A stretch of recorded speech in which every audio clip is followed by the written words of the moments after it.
Shalom, terima kasih kepada tim Praise and Worship yang sudah membawakan pujian dan penyembahan, membawa kita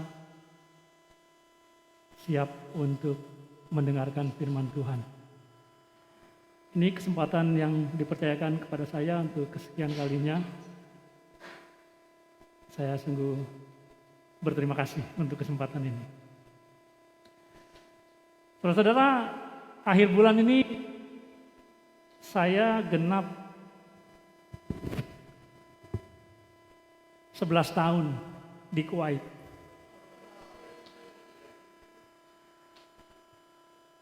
Tidak pernah saya bayangkan sebelumnya perjalanan hidup saya membawa saya ke padang pasir ini. Kalau kita lihat saudara-saudara perjalanan hidup kita refleksikan, banyak dari hidup kita itu sekedar mengalir. Kita sekedar menjadi tua saja. Tapi ada bagian dari perjalanan hidup yang transformatif, membawa perubahan yang mendasar dalam hal kita memandang kehidupan, dalam hal prioritas kita dalam hidup. Dan kalau saya timang-timang, ya selama saya di Kuwait ini, saya mengalami itu. Saya mengalami perubahan yang transformatif. Mungkin gak kelihatan dari luar. Dari luar saya cuma kelihatan ya tambah tua aja, makin berjenggot, makin berkumis. Tapi saya merasakan di dalam diri saya ada transformasi itu. Nah, renungan hari ini juga terkait dengan perjalanan. Sebuah perjalanan dari Yerusalem ke Emmaus yang terjadi di hari Paskah yang pertama. Ya. Nah, kita akan mengupas perjalanan dua orang ini. Emmaus, saudara-saudara, mungkin tidak sepopuler nama-nama lain yang terkait Paskah ya. Tidak sepopuler mungkin Via Dolorosa, Calvary, ya, yang terjadi di dua tempat itu mungkin lebih dramatis, ya, lebih spektakuler dibanding dua orang sederhana yang dalam perjalanan ke Emmaus ini. Mungkin bisa ditampilkan visualnya Pak Harjo. Mari kita berdoa. Bapa di surga, terima kasih untuk kesempatan yang indah di pagi hari ini kami berkumpul di rumah-Mu. Sungguh Tuhan, kami merasakan anugerah dan kasih karunia-Mu tiada henti Kau curahkan ke dalam hidup kami.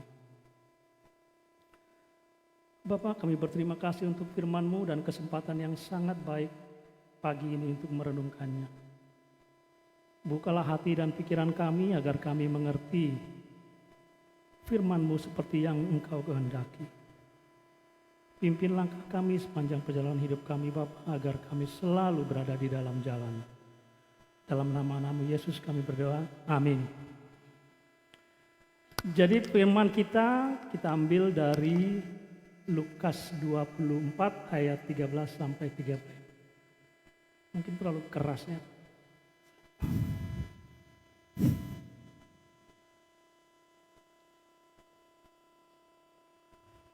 Lukas 24 ayat 13 sampai 35, mungkin yang dekat dengan mikrofon bisa membantu ya Ma Evelyn dengan Minda supaya membacakan bergantian. Lukas 24 ayat 13 sampai 35. Dimulai dari yang ganjil mungkin Ma Evelyn silakan. Lukas 24 ayat 13. Yesus menampakkan diri di jalan ke Emmaus. Pada hari itu juga dua orang dari murid-murid Yesus pergi ke sebuah kampung bernama Emmaus yang terletak kira-kira 7 mil jauhnya dari Yerusalem. Dan mereka bercakap-cakap tentang segala sesuatu yang telah terjadi.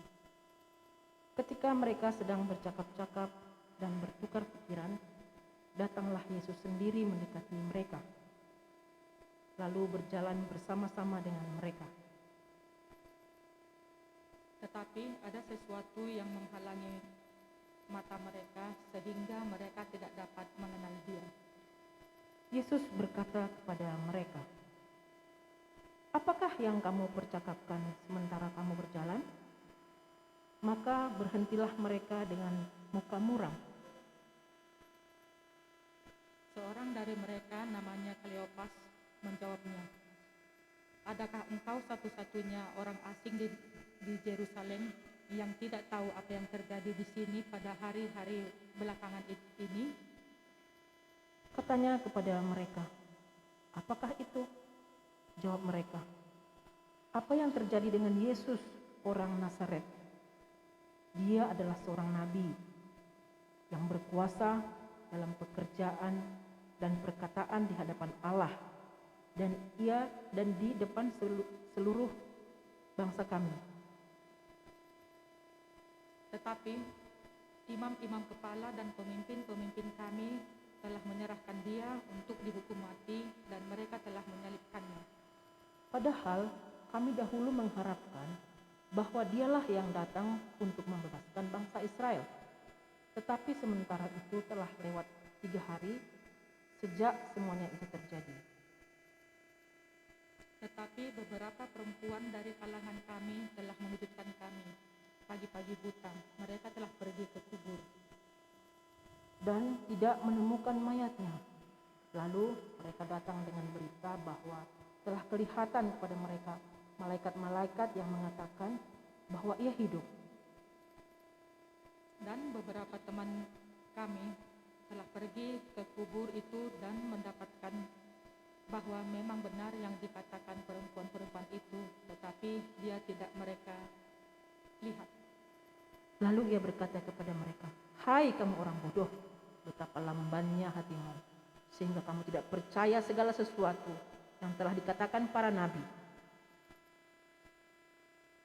Bukankah Mesias harus menderita semuanya itu untuk masuk ke dalam kemuliaannya?" Lalu Ia menjelaskan kepada mereka apa yang tertulis tentang Dia di dalam seluruh kitab suci, mulai dari kitab-kitab Musa dan segala kitab nabi-nabi. Mereka mendekati kampung yang mereka lalui seolah-olah hendak meneruskan perjalanannya. Tetapi mereka sangat mendesaknya, katanya, "Tinggallah bersama-sama dengan kami, sebab hari telah menjelang malam dan matahari hampir terbenam." Lalu masuklah Ia untuk bertinggal bersama-sama dengan mereka. Waktu itu Ia duduk makan dengan mereka. Ia mengambil roti, mengucap berkat, lalu memecah-mecahkannya dan memberikannya kepada mereka. Ketika itu terbukalah mata mereka dan mereka pun mengenal Dia. Tetapi Ia lenyap dari tengah-tengah mereka. Kata mereka seorang kepada yang lain,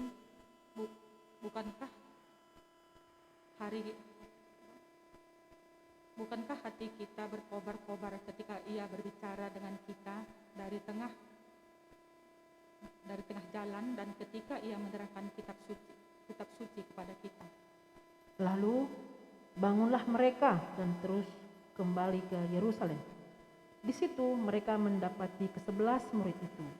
Mereka sedang berkumpul bersama-sama dengan teman-teman mereka.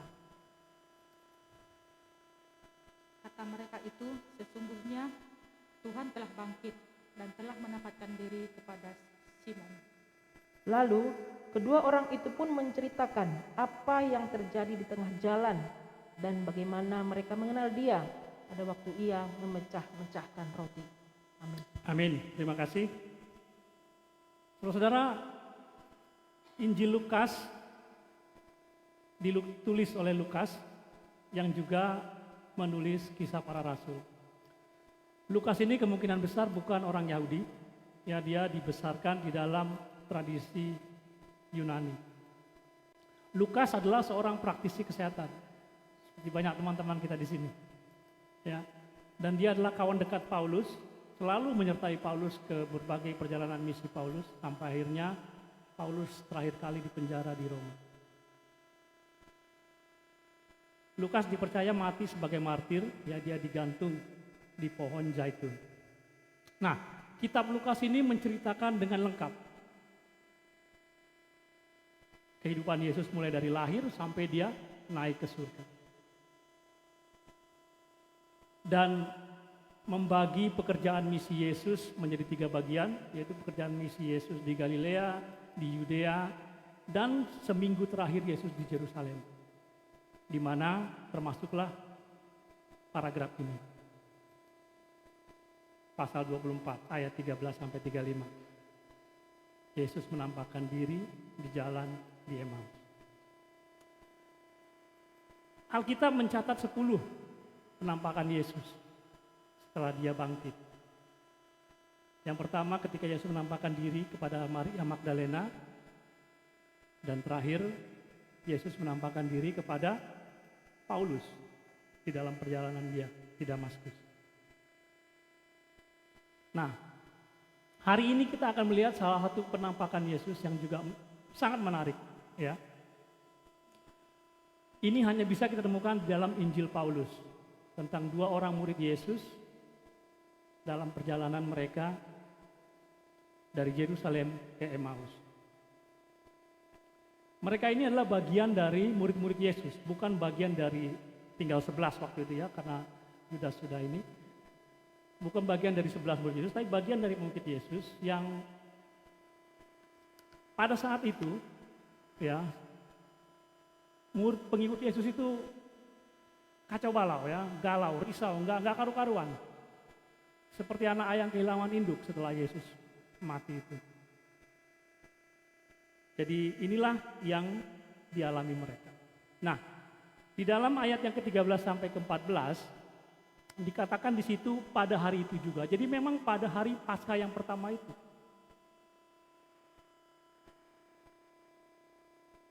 Itu adalah hari Paskah yang pertama. Nah, dua murid ini berjalan dari Yerusalem ke Emmaus dan dikatakan jaraknya itu adalah berapa? 11 mil. Nggak dibilang oleh Lukas 11 mil ke utara, ke selatan, ke barat, ke timur, nggak dibilang. Tapi Emmaus itu dalam radius 11 mil dari Yerusalem. Kalau kita konversi ke kilometer itu 11,3 kilometer. 2 minggu lalu saya sengaja lari pagi mencoba jarak sejauh ini sejauh mana sih secara pastinya gitu. Saya lari lewat Gulf Road itu, ternyata itu jarak dari rumah saya sampai Green Island pulang pergi. Ya, saya coba 2 minggu lalu. Dan saya menempuhnya dalam waktu 1 jam 13 menit. Saya bayangkan 2 orang ini mungkin dalam 2-3 jam karena ya jalanan mereka tidak semulus Gulf Road ya kan. Dan mereka sambil bercakap-cakap. Jadi kurang lebih itulah waktu yang dihabiskan Yesus di jalanan itu dengan 2 orang ini. Ya. Jadi dikatakan juga bahwa di dalam ayat yang tadi mereka bercakap-cakap dan bertukar pikiran. Apa yang mereka percakapkan? Mereka mempercakapkan apa yang terjadi dalam waktu-waktu itu tentang pengadilan, ya, pengadilan Yesus dalam tanda kutip, ya, karena Yesus tidak bersalah dalam pengadilan itu, tentang penyalipan, tentang kematian Yesus dan penguburannya. Itu yang mereka percakapkan. Ya. Mengapa mereka mempercakapkan itu? Karena mereka ingin mencari tahu gitu kebenaran di belakang ini. Apa sebenarnya makna di balik rentetan kejadian tersebut.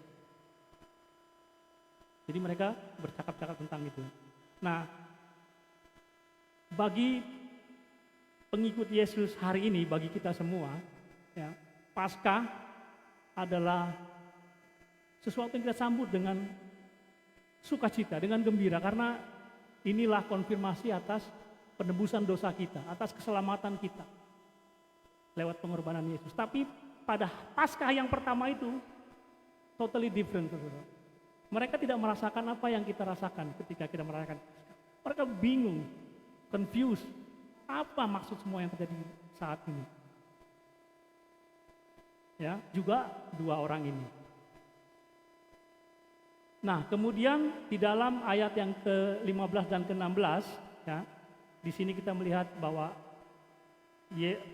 ketika mereka sedang bercakap-cakap dan bertukar pikiran, ya, jadi mereka itu sedang disibukkan dengan pikiran mereka sendiri, berusaha mencari makna tentang rentetan kejadian tersebut. Tuhan datang mendekati mereka. Ya. Jadi memang Tuhan yang berinisiatif karena Tuhan kita mempunyai rencana untuk dua orang ini. Tapi mereka tidak mengenal dia. Kenapa, saudara? Ya. Soal tidak bisa mengenali Yesus setelah Yesus bangkit, ini bukan cuma dialami oleh dua orang ini. Maria Magdalena pun, ya, dalam Yohanes 20 ayat 15, dia melihat Yesus sebagai penunggu taman. Dikatakan di situ bahwa kata Yesus kepadanya, "Ibu, mengapa engkau menangis? Siapakah yang engkau cari?" Maria menyangka orang itu adalah penunggu taman. Lalu berkata kepadanya, "Tuan, jikalau Tuan yang mengambil dia, katakanlah kepadaku di mana Tuhan meletakkan dia supaya aku dapat mengambilnya." Saya percaya Tuhan memang tidak ingin dirinya dikenali, karena dia punya rencana tersendiri. Dia ingin melaksanakan rencananya, dia ingin membuktikan kuasanya. Ya, ini adalah bagian dari rencananya. Kepada Maria dia tampil sebagai tukang kebun, kepada dua orang ini dia tampil sebagai sesama orang dalam perjalanan saja. Ya. Nah, pertanyaan berikutnya, kenapa kemudian Yesus melakukan itu? Kan bisa saja Yesus bilang, "Hai murid-muridku, ini aku Yesus. Bukan hoaks, ini aku Yesus." Ya. Nih lihat nih, cocok di tanganku atau bekas luka di lambungku. Seperti yang dia lakukan kepada siapa? Pada Thomas. Tapi untuk ini rencana spesifik ini dia tidak melakukan itu. Nah, seperti yang akan kita lihat, Yesus memiliki beberapa pelajaran penting yang ingin dia sampaikan kepada dua orang ini.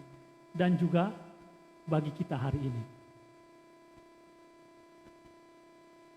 Kita bersyukur, ya, kita punya Tuhan yang mau datang mengambil inisiatif mendekati kita. Meskipun kita seringkali lebih disibukkan oleh pikiran kita sendiri, oleh rencana-rencana kita sendiri.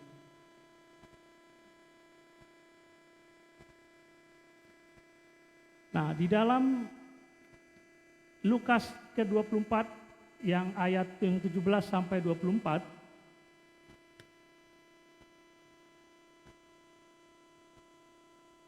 kita lihat di sini, ya, Yesus berkata kepada mereka, "Apakah yang kamu percakapkan sementara kamu berjalan?" Maka berhentilah mereka dengan muka muram. Seorang dari mereka namanya Kleopas menjawabnya, "Adakah engkau satu-satunya orang asing di Yerusalem yang tidak tahu apa yang terjadi di situ pada hari-hari belakangan ini?" Katanya kepada mereka, "Apakah itu?"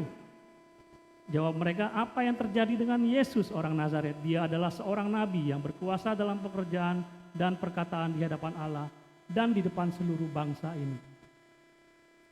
Tetapi imam-imam kepala dan pemimpin kami telah menyerahkan dia untuk dihukum mati dan mereka telah menyalibkannya. Padahal kami dahulu mengharapkan bahwa dialah yang datang untuk membebaskan bangsa Israel. Tetapi sementara itu telah lewat 3 hari sejak semuanya itu terjadi. Tetapi beberapa perempuan dari kalangan kami telah mengejutkan kami. Pagi-pagi buta mereka telah pergi ke kubur dan tidak menemukan mayatnya. Lalu mereka datang dengan berita bahwa telah kelihatan kepada mereka malaikat-malaikat yang mengatakan bahwa ia hidup. Dan beberapa teman kami telah pergi ke kubur itu dan mendapati bahwa memang benar yang dikatakan perempuan-perempuan itu, tetapi dia tidak melihat mereka." Dua orang ini, saudara, melangkah dengan langkah-langkah berat meninggalkan Yerusalem menuju Emmaus. Yesus yang memulai percakapan. Mereka pastinya telah berjalan untuk beberapa waktu ketika Yesus mendekati mereka. Mereka begitu larut dalam percakapan mereka sehingga mereka tidak peka dengan situasi sekitar mereka. Dan sapaan Yesus mereka rasakan sebagai gangguan, sebagai interupsi. Karena mereka sedang sibuk dengan pikiran mereka sendiri. Dan respon mereka atas sapaan Yesus, atas pertanyaan Yesus, menunjukkan seperti apa kondisi spiritual mereka saat itu. Ayat 17 adalah menggambarkan kesedihan mereka. Makanya ketika Yesus menyapa, mereka berhenti dan menunjukkan muka muram. Di dalam ayat ke-18 sampai ke-20, di sini mengandung nuansa kemarahan yang dalam ketidakberdayaan. Ini diungkapkan secara retorik oleh Kleopas, ya, tentang pemimpin mereka yang menyalibkan Yesus. Mereka marah, sebenarnya mereka tidak berdaya. Dan menarik untuk dilihat di sini, Lukas dalam kisah ini menunggu hingga 5 ayat untuk menjelaskan siapa dua orang ini salah satunya. Itu pun cuma salah satu, yang lainnya nggak disebutkan. Mungkin anaknya, mungkin istrinya, mungkin temannya, kita nggak tahu. Ayat 21 menggambarkan kekecewaan mereka, ya, atas harapan mereka yang dijungkir balikan oleh pemimpin Romawi. Ya. Mereka berharap Yesus adalah Mesias yang akan membebaskan bangsa Israel dari kekuasaan kekaisaran Romawi. Namun pupus. Ya. Yesus akhirnya meregang nyawa di tangan tentara Romawi. Mereka sedih, Yesus mati dan tidak mengerti apa rencana Tuhan di balik semua ini. Ayat 22 sampai 24 menggambarkan kebingungan mereka, ya. Perempuan-perempuan melaporkan bahwa kubur kosong. Mayat Yesus entah di mana. Lalu ada yang bilang, malaikat-malaikat bilang Yesus sudah hidup. What's going on? Ya. Kebingungan. Jadi mereka sedih, marah tapi tidak berdaya, kecewa, dan bingung. Itulah kondisi spiritual mereka ketika mereka berjalan menuju Emmaus. Ini sesuatu yang sangat mudah kita asosiasikan dengan hidup kita, saudara. Berapa sering kita sedih, berapa sering kita marah tapi tidak berdaya, kecewa, bingung. Ya? Apa yang mereka alami dalam perjalanan ke Emmaus adalah kondisi yang sama yang kerap kita alami dalam perjalanan hidup kita.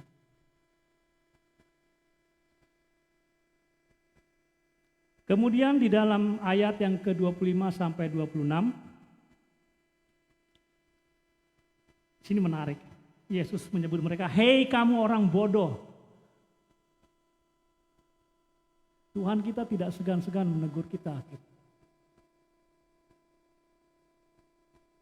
Kalau tidak benar, dia akan tegur kita. Ya. Dalam konteks kitab suci, orang bodoh itu bukan cuma orang yang tidak punya hikmat, ya, tapi juga orang yang mengira dia tidak perlu hikmat gitu loh, bebal, ya. Gak perlu saya, ya. Dia abaikan hikmat.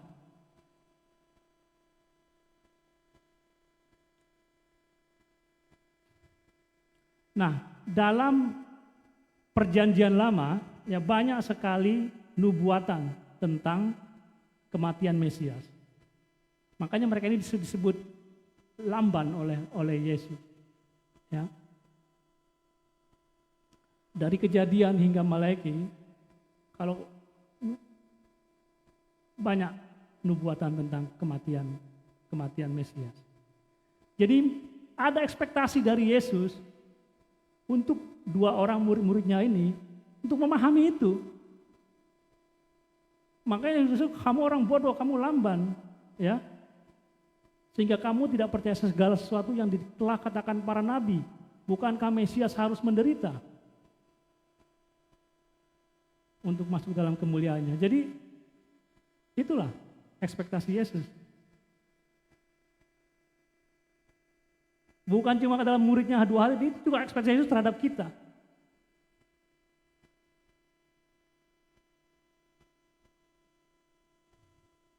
Apakah kita memenuhi ekspektasi Yesus tersebut? Ada dua poin penting di sini ya. Jadi mereka itu lamban mungkin dalam arti tidak ada dorongan gitu, tidak ada motivasi ya untuk memahami perkataan para nabi-nabi di dalam kitab suci. Jadi tidak memprioritaskan firman Tuhan. Tapi ada juga poin lain di sini, mereka lamban dalam arti mereka tidak memahami secara utuh dan menyeluruh. Ya, karena mereka tahu kan bahwa mereka punya ekspektasi bahwa Yesus itu adalah Mesias yang akan membebaskan bangsa Israel. Jadi mereka yakin percaya pada janji-janji tentang kejayaan Israel. Tapi mereka tidak memahami bahwa untuk itu juga juru selamat harus mati. Jadi hanya kejayaan, keunggulannya saja, tapi penderitaan, strugglingnya mereka tidak pahami. Itu juga salah satu poin mungkin kenapa Yesus sebut mereka lamban.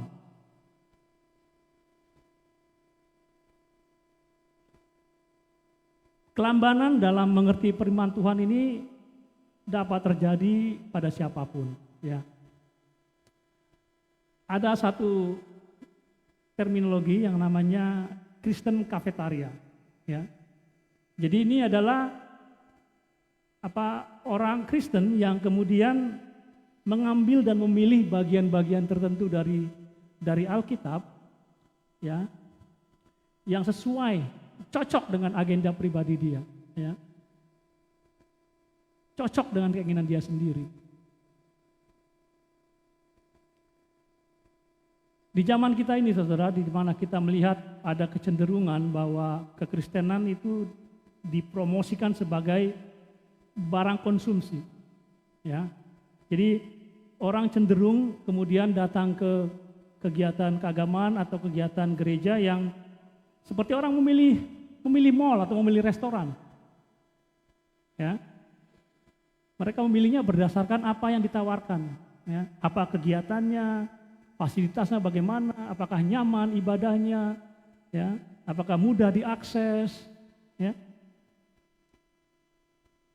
sesuai dengan agenda sendiri, kepentingan sendiri, bukan untuk pemahaman yang menyeluruh dan utuh atas pewartaan firman Tuhan.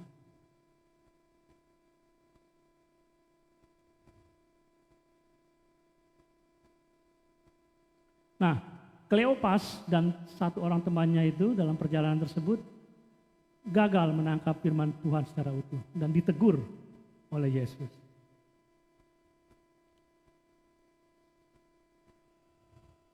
Kemudian di dalam ayat yang ke-24 sampai ke-27.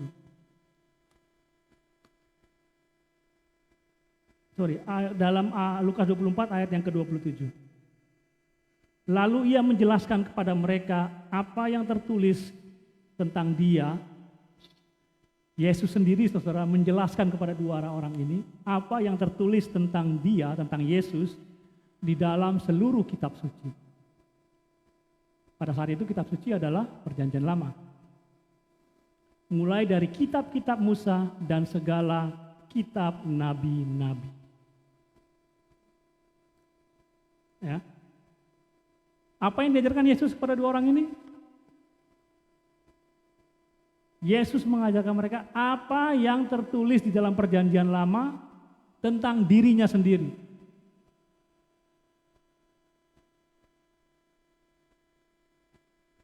Ya, apa pesan penting dari ayat ini, saudara? Yesus ada di dalam setiap halaman perjanjian lama. Yesus ada dalam kitab-kitab Musa. Yesus ada ya dalam kitab-kitab sejarah dari Yosua dan sehingga Esther. Yesus ada dalam kitab nabi-nabi dari Yesaya sampai Maleakhi. Kalau kita membaca kitab perjanjian lama dan kita tidak menangkap kehadiran Yesus di sana, mungkin kita perlu waspada.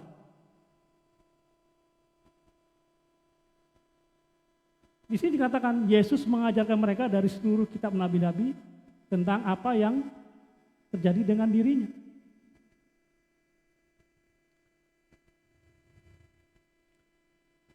Empat 40 hari ya Yesus ada di dunia ini setelah dia bangkit sebelum dia naik ke surga. Dari 40 hari itu Yesus menghabiskan dari mungkin siang atau sore hingga menjelang malam dengan dua orang ini. Kelihatan betapa pentingnya ini buat Yesus. Waktuku hanya 40 hari, aku akan alokasikan sekian jam dari 40 hari ini buat dua orang ini untuk mengajarkan mereka tentang aku di dalam perjanjian lama.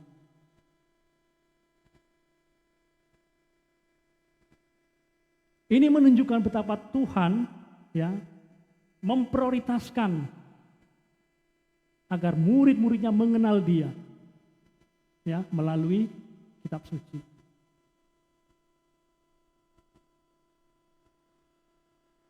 Ada cara-cara lain untuk mengenal Yesus ya, dari pujian, penyembahan, dari mungkin dari pengalaman hidup sendiri. Tapi di sini Yesus menjelaskan kitab suci. Betapa pentingnya ini diprioritaskan oleh Yesus. Kita lihat sangat beruntung Kleopas dan kawannya ini. Ya. Karena Yesus sendiri yang menjabarkan perjanjian lama buat mereka. Dan pastinya Yesus menjelaskannya begitu indah. Karena kita tadi dibilang di salah satu ayat bahwa mereka merasakan hatinya berkobar-kobar ketika Yesus menjelaskannya.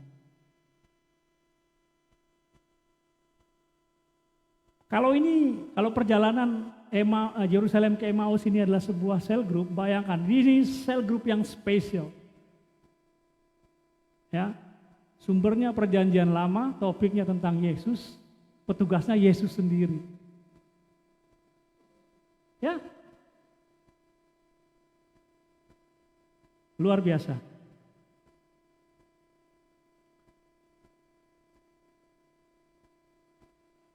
Kemudian di dalam ayat yang ke-28 sampai ke-30. Mereka mendekati kampung yang mereka tuju. Mereka mendekati Emmaus sekarang. Lalu Yesus berbuat seolah-olah dia hendak meneruskan perjalanan. Tapi Kleopas dan temannya mendesaknya. Katanya, tinggallah bersama-sama dengan kami sebab hari telah menjelang malam dan matahari hampir terbenam.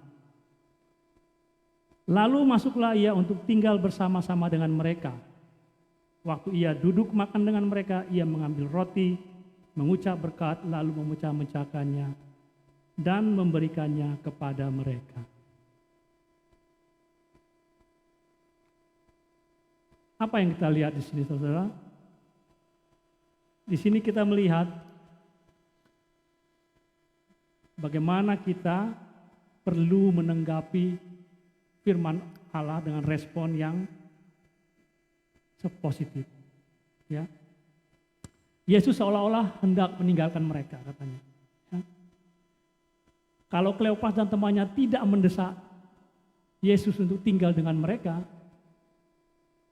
Yesus kemudian pergi dan mereka akan sama seperti mereka meninggalkan Yerusalem, tetap tidak mengalami transformasi.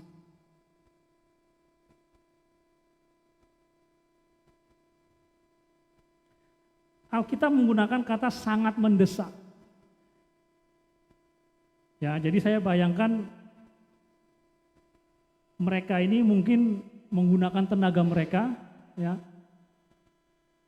untuk mungkin menahan atau menarik Yesus untuk mengikuti keinginan mereka untuk tinggal bersama-sama dengan mereka. Jadi sudah mulai ada dampak daripada apa yang diajarkan Yesus.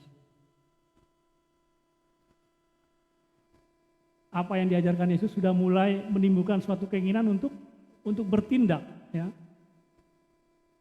Tidak cuma mendengarkan kemudian oke, that's good, oke.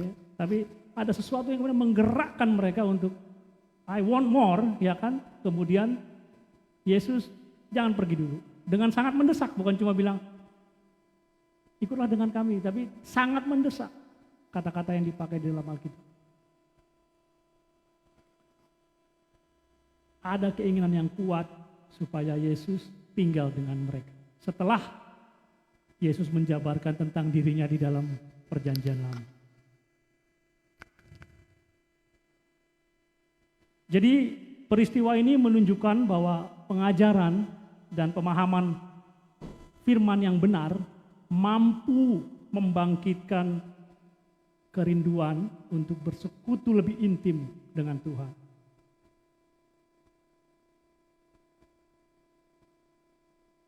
Ya, kalau pengajaran dan pemahaman itu tidak menimbulkan keinginan yang kuat untuk lebih intim bersekutu dengan Tuhan, kita mesti waspada.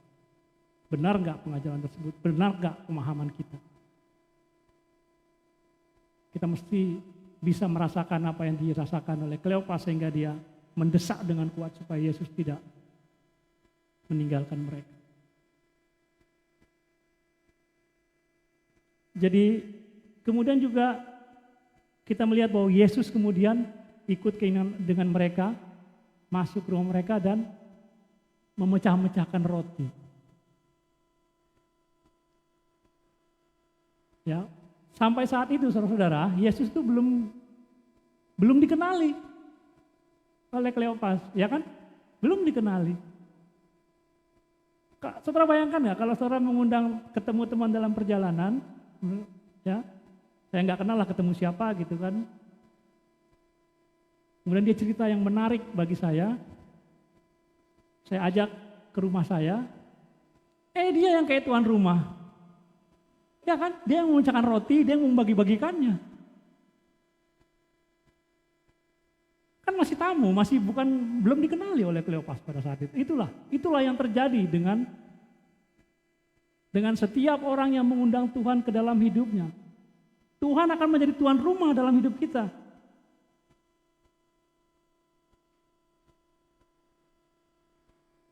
Dia akan mengambil posisi memimpin di depan kalau kita undang dia dalam hidup kita.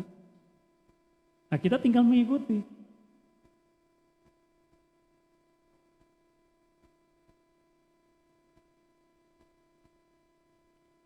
Lalu di dalam Lukas 24 ayat 31 sampai 32, ketika itu terbukalah mata mereka. Nah, di sini baru terbuka mata mereka. Dan mereka pun mengenal, dia yang disalib itu rupanya. Ya. Tetapi ia lenyap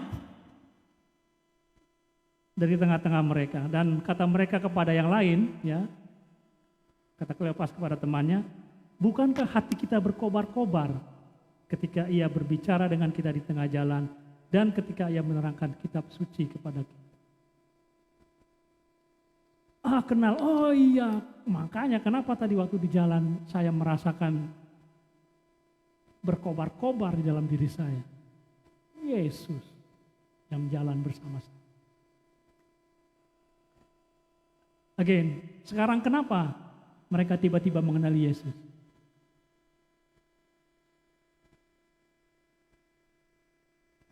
Mungkin cara Yesus setelah duduk dengan mereka, Yesus memecah roti, membagikannya. Wah, ini kan Yesus kalau perjamuan dengan murid-murid seperti ini. Ini kayaknya Yesus ini. Mungkin ya. Mungkin juga mereka mengingat ya kan cerita tentang bagaimana Yesus juga memecah-mecahkan roti untuk membagikannya kepada 5.000 orang. Mungkin. Saya percaya lagi-lagi ya inilah kuasa Tuhan, inilah saatnya, inilah rencana Tuhan. Inilah saatnya saya membuat matamu bisa melihat saya.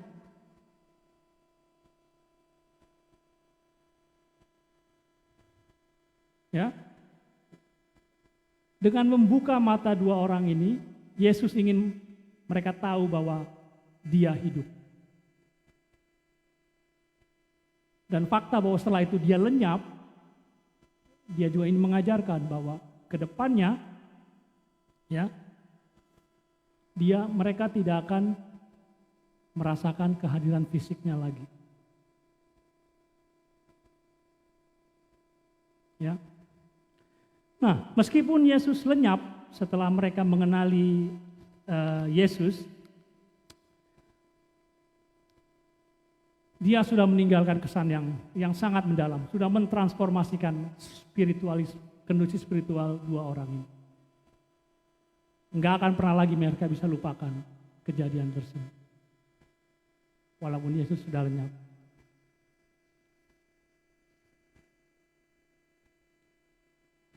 Ini menggambarkan hubungan Tuhan dengan orang-orang percaya hari ini. Ya. Jadi persekutuan spiritual kita dengan Kristus di dalam firman oleh iman. Meskipun kita tidak secara fisik bersama-sama lagi, ya Yesus secara fisik tidak ada lagi di tengah-tengah kita, dia tetap hadir melalui Roh Kudus bersama-sama dengan kita. Sebagaimana Kleopas akhirnya menyadari bahwa Yesuslah yang bersama-sama dengan mereka di sepanjang perjalanan dari Yerusalem ke Emmaus, Yesus juga bersama-sama dengan kita dalam perjalanan hidup kita. Setiap hari, di tempat kerja, di rumah, dimanapun.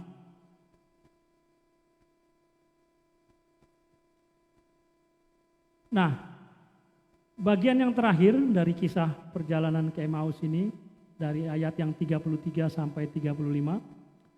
Lalu bangunlah mereka dan terus kembali ke Yerusalem. Di situ mereka mendapati ke-11 murid itu. Mereka sedang berkumpul bersama-sama dengan teman-teman mereka. Kata mereka itu, sesungguhnya Tuhan telah bangkit dan telah menampakkan diri kepada Simon. Lalu kedua orang itu pun menceritakan apa yang terjadi di tengah jalan dan bagaimana mereka mengenal dia pada waktu ia memecah-mecahkan roti. Perjalanan ke Emmaus dari Yerusalem memberikan dampak besar kepada dua orang ini. Kita bisa melihatnya dalam beberapa aspek. Di dalam ayat yang 33 itu dimulai dengan lalu bangunlah mereka dan terus kembali ke Yerusalem. Ini menandakan pemulihan kondisi spiritual mereka. Ya. Saya bayangkan sekarang mereka melakukan perjalanan ke Yerusalem dengan lebih bergegas, dengan lebih bersemangat. Ya, kalau ada orang yang menegurnya sekarang, mereka akan jawab dengan ramah, bukan dengan muka muram, seperti mereka waktu dari Yerusalem ke Emmaus. Karena mereka sudah dipulihkan dengan pengajaran oleh Tuhan, dengan persekutuan secara pribadi dengan Tuhan.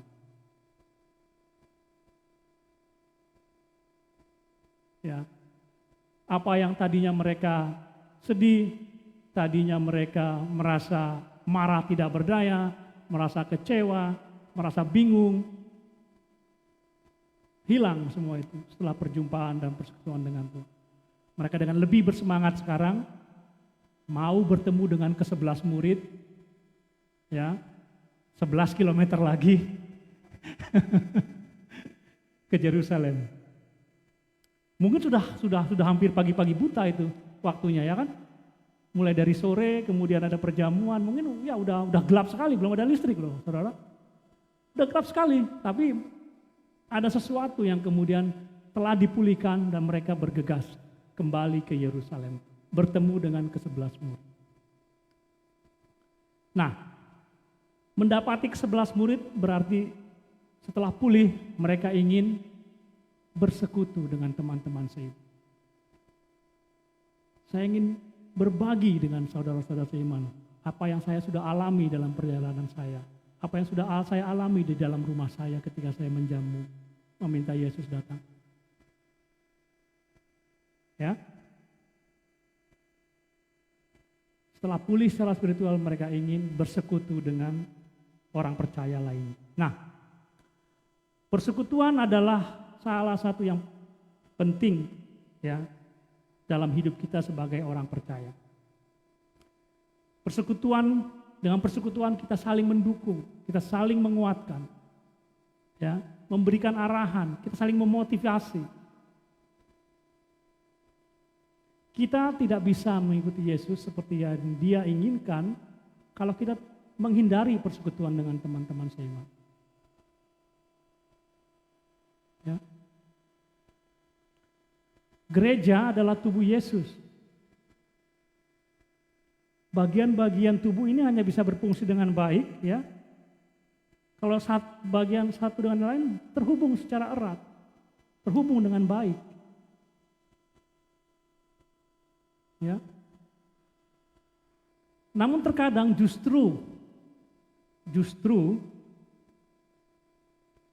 memisahkan diri dan menjauhkan dirilah yang dilakukan oleh sebagian orang percaya dari gereja. Karena mungkin mereka pernah dilukai oleh sesama jemaat, oleh gereja sendiri. Mungkin pernah dicederai perasaannya. Sehingga menghindari persekutuan. Saudara, jika saudara kecewa dengan gereja atau kecewa dengan jemaat di gereja, jangan menjauhkan diri. Ya. Bergabunglah, bicarakan. Karena kita satu tubuh dalam gereja ini. Sampaikan apa yang membuat saudara merasa dilukai, merasa dicederai perasaan. Supaya gereja kita sebagai satu tubuh saling terhubung dan bisa berfungsi dengan baik.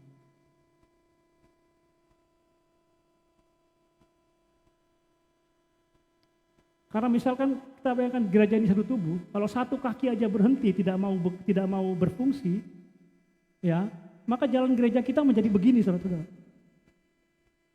Iya, kalau kita bayangkan kita di tubuh gereja, jemaatnya membentuk tubuh gereja ini, satu kaki berhenti, nggak mau ngapa-ngapain, yang nggak mau ikut lagi praise and worship atau nggak mau apalah, bebannya menjadi ke bagian tubuh yang lain.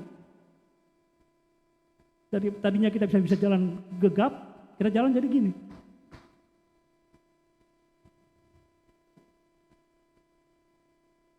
Ya, jadi kalau ada yang membuat sesuatu kita merasa dicederai atau dilukai oleh gereja atau oleh jemaat yang lain, mari bicarakan.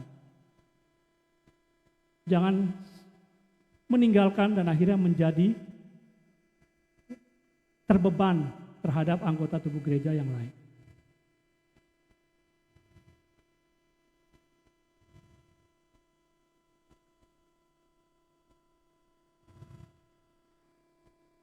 Dampak besar lain dari perjalanan ke Emmaus ini bagi dua orang ini adalah pengajaran. Yang terjadi sepanjang jalan ke Emmaus adalah pengajaran yang sejati, genuine, pure. Ya. Tidak ada interpretasi macam-macam. No, ini Yesus sendiri yang bicara tentang Dia kepada murid-muridnya ini. Yesus sendiri yang mengatakan, bacalah, tidakkah kau membaca apa yang dituliskan oleh nabi-nabi tentang aku? Ya. Nah, saudara-saudara, perjumpaan, percakapan, ya, pengajaran, persekutuan dengan Yesus menghasilkan transformasi bagi Kleopas dan kawannya. Langkah berat mereka ketika mereka meninggalkan Yerusalem sekarang berganti dengan langkah kaki yang ringan setelah mereka dipulihkan. Mereka ingin lebih memajukan persekutuan mereka dan ingin lebih mendalami pengajaran yang dari Tuhan. Sebagai penutup, saudara-saudara, perjalanan Yesus yang telah bangkit bersama Kleopas dan kawannya menuju Emmaus, ini mengajari kita bahwa Yesus, juru selamat kita secara pribadi, bersama-sama dengan kita dalam hidup kita sehari-hari. Meskipun mungkin kita bodoh, ya, mungkin kita lamban memahami firman Tuhan, Yesus akan mengajari kita.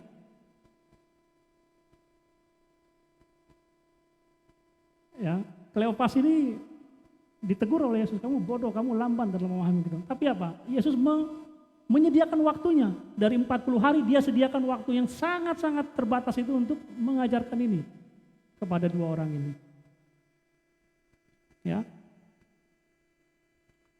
Dia akan mengajari kita. Dan kita hanya perlu untuk mengundang dia masuk ke dalam hidup kita.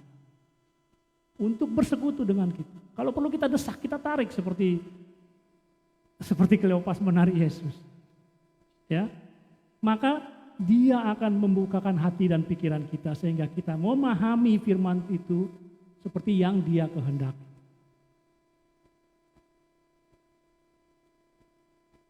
Dan itu kemudian bisa menjadi bekal bagi kita untuk menjalani perjalanan hidup kita. Hidup, saudara-saudara, kadang membawa kita kepada keterpurukan spiritual. Dari waktu ke waktu kita bisa sedih, kita bisa marah, tidak berdaya, kita bisa kecewa, bingung. Kalau itu kita alami, mungkin kemudian kita mesti waspada. Apakah kita sudah memahami dengan betul firman Tuhan dalam hidup kita? Kita masih manusia, pastilah dari waktu ke waktu kita akan mengalami. Tapi ya jangan kita kemudian menjadi bodoh keterusan, menjadi lamban keterusan gitu. Waspada kita, apakah karena kalau Tuhan bersama dengan kita akan dipulihkan dari situasi spiritual tersebut. Firman Tuhan, pemahaman yang utuh dan menyeluruh akan firman Tuhan, memulihkan kita dari keterpurukan tersebut.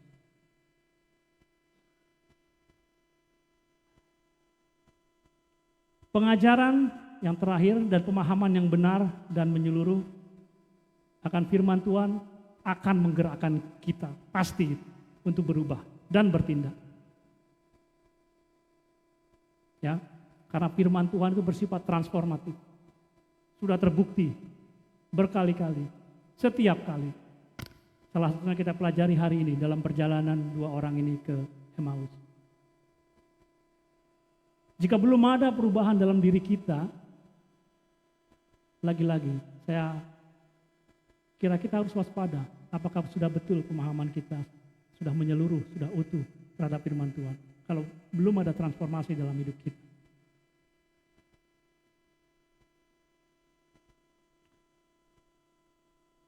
Itu saja yang saya bagikan pagi ini. Mari kita berdoa.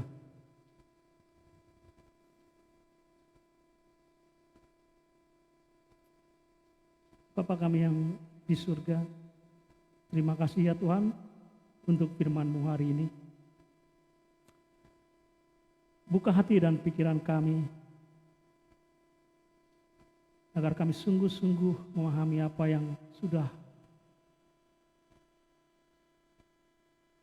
Hamba sampaikan pagi hari ini, sesuai dengan kehendak-Mu ya Tuhan. Bapa, bila ada hal-hal yang memberatkan langkah kami datang ke rumah-Mu ini. Kami ingin meninggalkan tempat ini dengan langkah ringan, karena kami tahu Engkau beserta kami. Karena kami tahu pengajaran dan pemahaman atas firman-Mu yang utuh dan menyeluruh menjadi bekal kami menjalani hidup kami. Bantu kami ya Tuhan untuk menempuh perjalanan kami sesuai dengan firman-Mu secara utuh dan menyeluruh, dan bukan semata-mata mengejar keinginan kami sendiri. Dalam nama Yesus kami sudah berdoa. Amin.